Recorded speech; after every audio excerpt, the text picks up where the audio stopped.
Bhagavate Vasudevaya.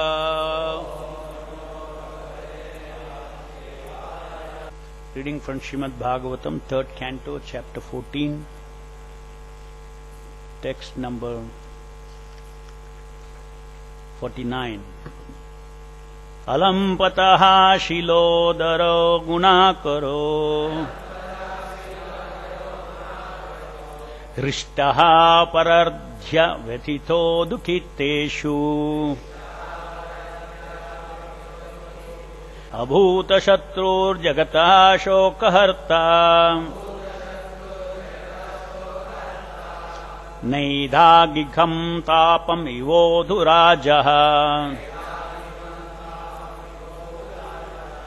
Translation and purport by Srila Prabhupada ki Jai.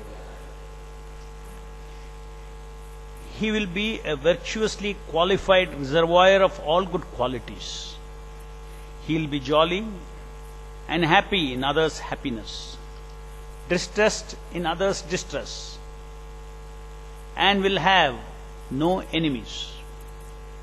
He will be a destroyer of the lamentation of all the universe, like the pleasant moon after the summer sun. Purport. Prahlada Maharaj, the exemplary devotee of the Lord, had all the good qualities humanly possible. Although he was the emperor of this world, he was not profligate. Beginning from his childhood, he was the reservoir of all good qualities. Without enumerating those qualities, it is said here summarily that he was endowed with all good qualities. That is a sign of a pure devotee. The most important characteristic of a pure devotee is that he is not lampata, licentious. And another quality is that he is always eager to mitigate the miseries of suffering humanity. The most obnoxious misery of a living entity is his forgetfulness of Krishna. A pure devotee therefore always tries to evoke one's Krishna consciousness. That is a panacea for all miseries. Thus ends the Bhaktivedanta purport. So the wonderful qualities of Prahlad Maharaj is being enumerated by Kashyapa Muni very much in advance, before he was even born.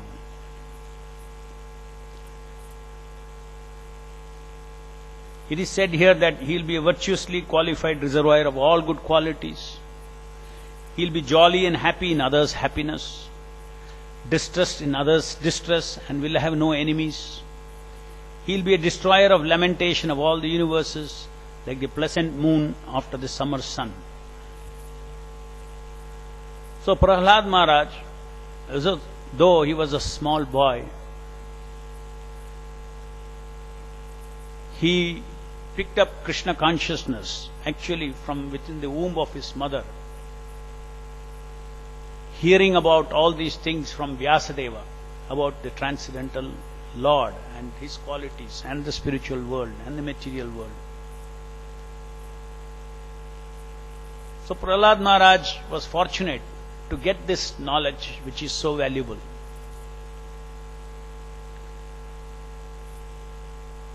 The foundation of happiness, the foundation of Krishna consciousness, or foundation of being constitutionally situated in our own existence is spiritual knowledge. Spiritual knowledge or transcendental knowledge is knowledge about the existence. There is so many different kinds of knowledge in this world. Universities or libraries are filled with books. Internet is full of knowledge, so many different kinds of knowledge. But there is a difference between that knowledge and this knowledge. This knowledge is about, it is called self-knowledge. spiritual knowledge or existential knowledge. None of those universities, none of those subjects deal with the science of the self, who we are,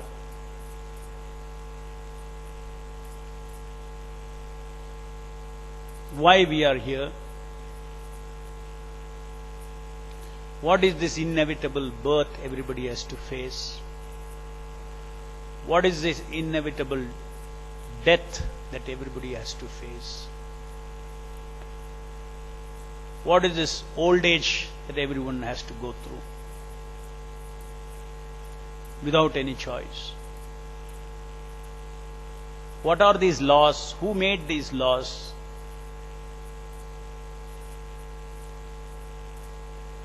So understanding all these things from the perfect source, God Himself, because our intelligence is all tiny. Every living entity's intelligence, their intellectual potency, their physical potency, physical strength, everything is nil.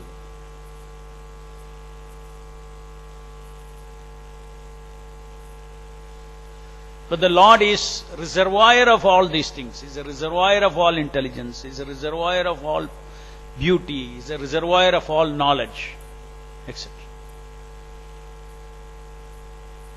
So in the normal course, how man gets knowledge in this world is the ascending process of knowledge. That means with his own senses he studies this material world. And then he theorizes, makes hypothesis, verifies, and he learns something. Okay, this is the way it is. This is the law of gravity, etc. It's all ascending process, means he takes input through his gross senses and then he measures, and that's how he gains knowledge. Today most of the knowledge that we have in this world is the ascending process of knowledge. But there is another process called descending process of knowledge. Descending process of knowledge is knowledge which is coming from the perfect source who knows everything. That is also another way of gaining knowledge. Just like if you don't know something, someone who knows something will tell you and you will hear. Of course you will verify it. In the same way, the Vedic system of gaining knowledge about the self is not the ascending process, but it is the descending process. The descending process is, there is a perfect source. Who is that perfect source? Just like we are tiny reservoirs of, or tiny receptacles of knowledge. I have little knowledge, you have little knowledge, he has little knowledge, everybody has little knowledge, drops of knowledge. But there is one person who is the reservoir of all this knowledge. That is God.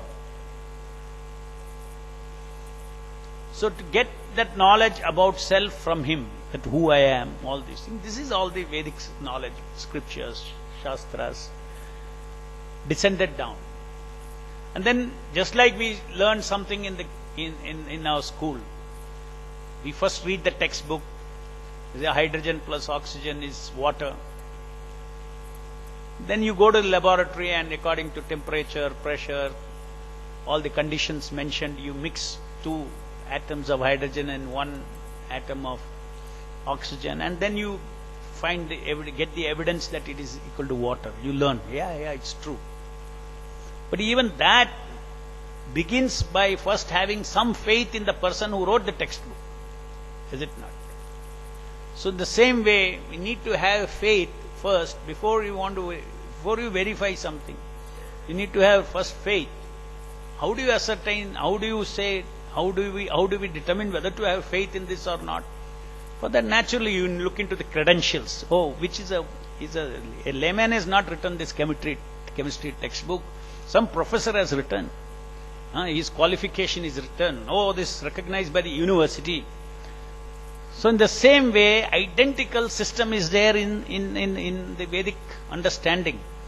That there are luminaries, there are people who certify, there are persons who say that this is actually the sourced from such and such a place, the Vedas, everything connected to these scriptures. So, all right, that's not the end of everything. We take it up, just like chemistry textbook, we take it up and then we start verifying. What is this verifying? In the case of the chemistry, the verification is outside. You mix hydrogen and oxygen and then you get water and then you learn water is this, H2O is water. Suppose now the laboratory itself is this body, this mind, this self. The subject is not hydrogen and oxygen. The subject is this body, self.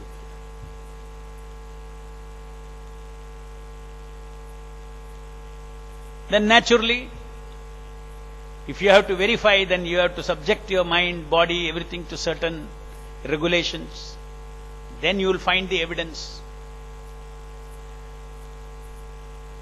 Just like in the, you cannot just simply mix 2 atoms of hydrogen and 1 atom of oxygen and get water.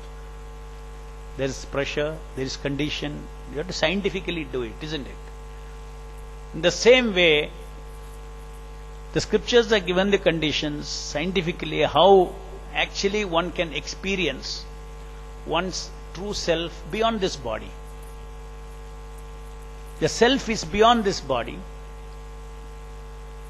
The self is undertaken a journey in this body from birth to death. Oh, is there anything beyond this body? Everything is body. Everything is matter. Body dies. I don't have existence. This can never be proved through our senses that there is something beyond this body, because the very fact that the soul is not material, it cannot be found by microscopes. That sense of eternal person who is there from childhood, even though the body is changing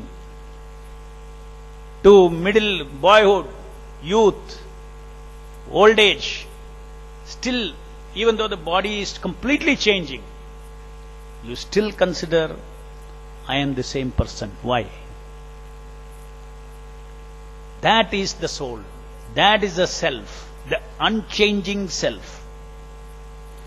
Even modern science has already found out in 7 years, all your cells are new cells. What cells are there in your body now does not exist after 7 years. That means entirely new matter has come, but still you call yourself a self. What is that self? That self is nothing but us. We are not this body, we are the self, the spirit, the conscious, aware, the person who is aware. Body is never aware. Body has no consciousness. Body has actually no sense of identity. Our sense of identity is shaped by the body, but the body is not our identity. We have a sense of identity. That sense of identity is eternal identity. And the nature of that identity is, it is full of knowledge, eternal existence and blissful. This is the nature of the self. As Prahlad Maharaj is saying here, the cause of all the distress, going to the root cause of all distress. So many miseries are there in this material world. The root cause of all miseries is our disconnection from the complete whole. The complete whole is Krishna. Just like this body is you can say, compare this to a complete whole. And if I cut my finger and separate it from the body, what will happen?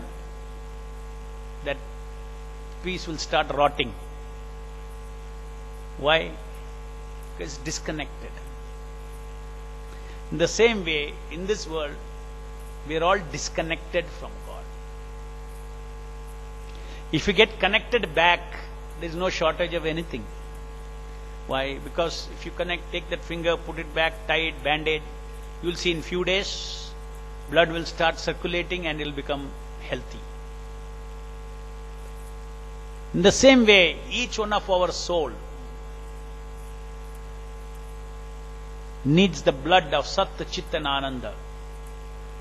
We are all constitutionally blissful.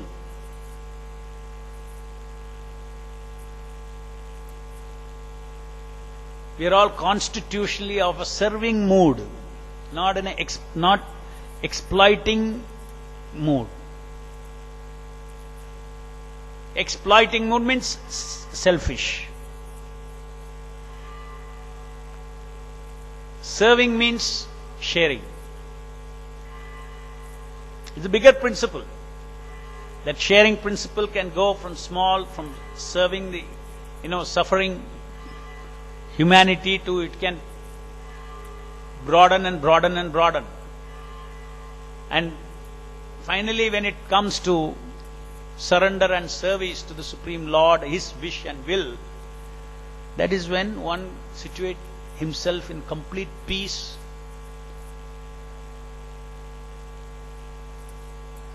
transcendental satisfaction. Otherwise, all other kinds of peace and happiness is illusory, is it not? Unless something is eternal. I am eternal. I want eternal peace. I want eternal happiness. I want eternal knowledge. Unless I get connected to something eternal, obviously I know I don't have that now. In the material world, all desires are nothing but a deficit of Sattva, Chitta and Ananda. Deficit of power, deficit of knowledge, deficit of happiness. And when we get connected to Krishna, when you connected to God, then automatically it is a matter to be experienced, because He is the supreme controller of everything. He is the creator of everything. And He has given the free will. The greatest thing is that we are all part and parcel of God. Being part and parcel of God, we have the same quality like God. God is infinitely free, unlimitedly free. Nothing binds Him. Everything emanates from Him. We are His part and parcel. Mamai vamsha jivaloke jivabhuta sanatana. As being part and parcel, we also have the same quality that God has got. What is that? Freedom. We all have our free will. When misuse of that free will creates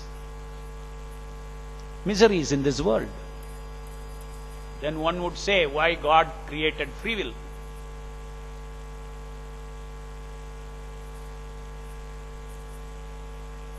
God created free will because free will is wonderful. If you use it, it's wonderful. There cannot be love without free will. Anything forced is not love.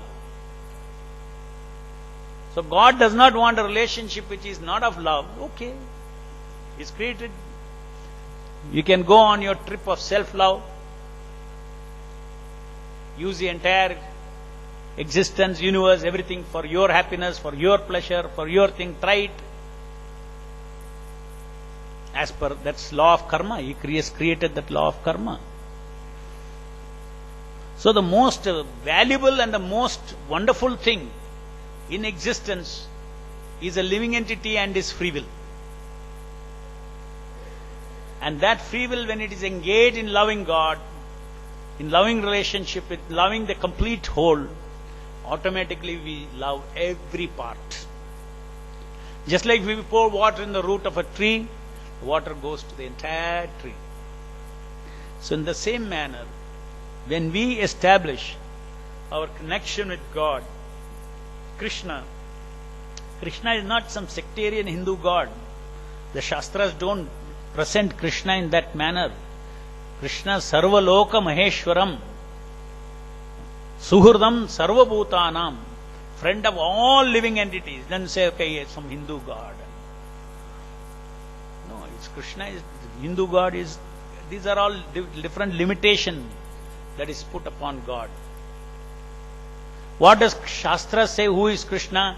Ishvaraha Parama Krishnaha, the supreme controller. Ishvaraha Parama Krishna. Sat Chit Ananda Vigraha. Sat, Chit and Ananda Vigraha. Of eternity, knowledge and bliss. That is his nature. God's nature. Forget what Krishna we learn about through our culture. Go to the scientific understanding. You have to become a student of science. The science of the self, the science of the supreme self. Just like scientists ask questions, the same way we should ask questions. More questions we ask, and we go to the right source and pick up the answer and then understand it. That is the science of Krishna consciousness. Krishna consciousness is not about blind faith. But at the same time, reasonable faith is required in every step to move forward in any study. So, Krishna, the understanding of Krishna is a complete person, just like we are tiny persons. The understanding of God presented in the scriptures and the Vedas is God who is unlimited in all the personal qualities that we have. If I can think, feel and will, God should be able to think, feel and will. If I can think, feel and will in a limited way, God should be able to think in an unlimited way. And that is a simple understanding of God. Our scriptures say, Prabhupada explains, understand sample, we are sample God. Understand our own nature and then you'll understand God. Because we are we are a drop of water in the ocean. If you analyze the drop, the nature of the drop, it is salty, etc., you also understand the ocean. Only the ocean has got unlimited qualities. Similarly, we have capacity to love. God has got unlimited capacity to love. That's what Krishna demonstrated when he came 5,000 years back. And there's so much significance in all the leelas that Krishna performed. When 16,000 princesses were kept captive by an asura, and Krishna got a message, he went, he killed the asura and he liberated them. And those 16,000 princesses, they said, now you have to marry us. So Krishna didn't say no. In those days, culture means, you're out of the house for a night, then nobody will marry you. So the prince said, see, we are here, then now you are our husband.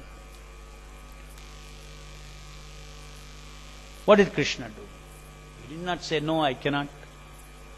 That's God. A person who is unlimited. He married all of them. And then Narada, after some time, he went to Dwaraka. He saw that Krishna had 16,000 palaces. And in each palace, he was dealing with the queen simultaneously. Each of those queens. This is the capacity of God. That means he expanded into 16,000 forms. And he gave his old self to each one of them. This kind of understanding of an unlimited person with unlimited personal qualities, never heard of in any other religion, because it's a very advanced religion, Vedic science, Vedic knowledge. Every other religion is catering to different sections of the society at different time, place and circumstances. But you see, the Vedic knowledge is so scientific, it was presented to Raja Rishis. Arjuna was a Raja Rishi. Bhagavad Gita was explained by Krishna to a Raja Rishi, very, intellectual. Not to fishermen, not to, common man. That level of knowledge is also there. Different scriptures, different religions are there. But this is something which is meant for intelligent people to understand and lead the society. and give directions to the rest of the population. That is our Vedic knowledge. Therefore, it is said that the Vedic knowledge that India has, not that the way it is now, it being exploited, misused, and all these things. See, misuse of something does not, just like if medical science is misused, doesn't mean medical science is wrong. In the same way, this spiritual science is misused in this age. But we need to understand that there is value in this, and that has to be disseminated. So India has a great responsibility, every Indian has a great responsibility, every intelligent Indian has a great responsibility to take trouble to understand this most powerful knowledge which can relieve the entire humanity from suffering.